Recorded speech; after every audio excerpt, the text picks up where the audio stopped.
Hey guys, my name is Sithija Monagay, and today I'm going to tell you my suggestions for how to format your academic CV for grad school. Also, you're probably wondering, why is this man speaking into a microphone? Honestly, it was the only way that I could get the laptop audio to work really well, so this is what we're rocking with for now. This video is a compilation of what I've learned through online forums, workshops, and resume formatting sessions. I am no expert, but this is how I formatted my own academic CV to be admitted to Cornell University's PhD program in statistics. And lastly, before we begin, I'll be using my actual CV throughout this video that you can see on the screen. So this video kind of doubles as a stats reveal type video as well. I feel like an airplane pilot or something. Anyway, let's get right into it. So at the top of your academic CV, you'll probably want to include your name in big letters, as I have right here.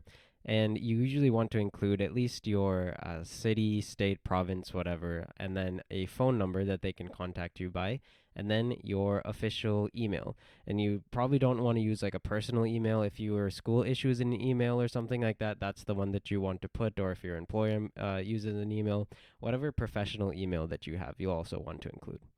I would definitely suggest starting with an education section, as I've done here. And then in the subheading, I've included my degree that I was expected to have at the time, which is conferred date is May 2022, and then the name of the university. And then under that, I included the major. So the major is the official, the way that it shows up on your actual degree. So for me, it'd be applied mathematical sciences with a statistics emphasis, not like applied math, not stat or whatever. Applied mathematical sciences with a statistics emphasis. And then GPA, if you have any sort of honors or some sort of distinction that you want to include, this would be where you should put it. And then I included a lot of relevant coursework, pretty much like any STEM, like mathish type of classes, I included here because I knew I was applying to statistics PhD courses. And overall, you'll see like throughout the CV that if I thought that it might be useful, then I included it somehow. So I've included all of the relevant coursework that I've taken, including the current semester at the time of applying, and then the next semester. Moving on to the skills section. So, as you can see, after education, what I included was skills. The second section doesn't necessarily have to be this one, but this is just what I went with. So, I included software as a skill, and then leadership is kind of a softer one, but something that you think might be relevant to PhD programs. So, here I've listed my skills in software, LaTeX, typing speed. So, this one's not really nearly as important as these other ones. Proficient. What are you proficient in? Programming, whatever is relevant to your field of study, you'll probably want to include after education. It just seems like a natural flow. Which actually is a good reminder that I need to hold the microphone like this, not like I'm beatboxing into the mic. Anyway, moving on, the next section that I included was research. I think research should go in this slot because it is a vital piece of the application to grad school. Whatever research projects maybe you're not published, but maybe you've worked on some sort of paper or worked on some sort of writing, depending on your field. This is where you would probably want to include that. After you've talked about your skills, education, a natural progression is to talk about the things that you've written up, what projects have you done, and stuff like that. Under research, these subheadings are the actual projects. So here I have 3, 1, 2, and 3, with the dates going down on the right-hand side. And then what is its publication status? This is a reference that you may or may not have. And then the abstract, so a small description of what actually went on in that project, when it happened, how it happened. Basically, just a small description under each thing that you have in the research section. Furthermore, in the research section, as I mentioned, you can include any sort of writings or projects or whatever. And also, I've included this presentations section here at the bottom. And one thing that you'll notice about my presentation section is that it has some stuff from high school, but I felt that it was relevant to include. So specifically, the science fair stuff is obviously pretty relevant for applying to a PhD program because science fair is kind of like a precursor to research, if you know what it is.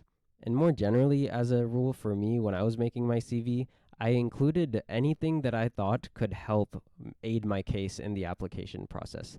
And what I mean by that is, the CV is pretty much the main thing that the reviewers get to see and see what you've done in the past. And that's why I think it's actually important to err on the side of including too much information rather than including too little.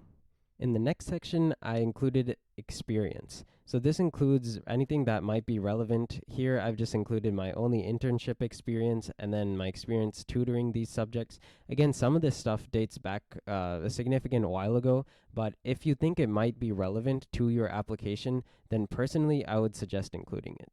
Following the experience section, I included a separate section called awards. And in this section, what I included was any sort of scholarship or any sort of departmental recognition, anything like that. I just included and dated along the right hand side.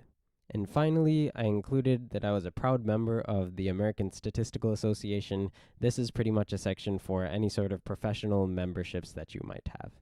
So, some overall things. I think this way of barring the 2 pages into sections and subsections with these black and gray bars respectively makes it rather clear for the reviewer. And let me actually show you exactly where I got this format from in case anybody wanted to use it. So, I went to Home and then New. Word itself has free resume and cover letter templates, and they're honestly fine to use, in my opinion. So this one was called Functional Resume. And which one is it? It's here, Student Resume, Functional Resume. So this is the template that I use to create my academic CV. Some other pointers that I have are you don't really need to over describe everything, but as I said, in my opinion, you want to include everything that might be relevant to this application. And as I said, I had some stuff from high school, but I included those things because I felt that they were probably relevant or at least could be relevant when the department was reviewing my academic CV. I would also highly recommend taking advantage of any school services that you have, like I did at Texas A&M. I sat down with a person one-on-one, sat down virtually, I guess, through Zoom, and we talked about the formatting of the CV and what I wanted to include, what I didn't want to include. And even if you don't have that type of thing at your school, you can just talk to anybody who's applied to such things. It doesn't even have to be like a PhD program or a master's program. Just education, maybe even people that have applied to jobs, just people that have done this type of thing before. And eventually you can kind of refine your resume little by little into a really, really strong academic CV. My final suggestions are that you want to make the headings pretty strong and clear.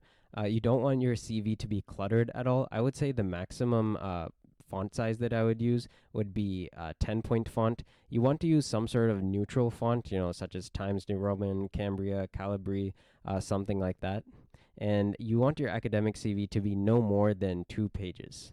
And again, I am no expert in creating academic CVs or anything like that. These are just kind of the tips that I have picked up along the way while we're creating my own. If you drop a comment, I definitely will respond to you. Let me know what you think about the video or if you have any questions or anything.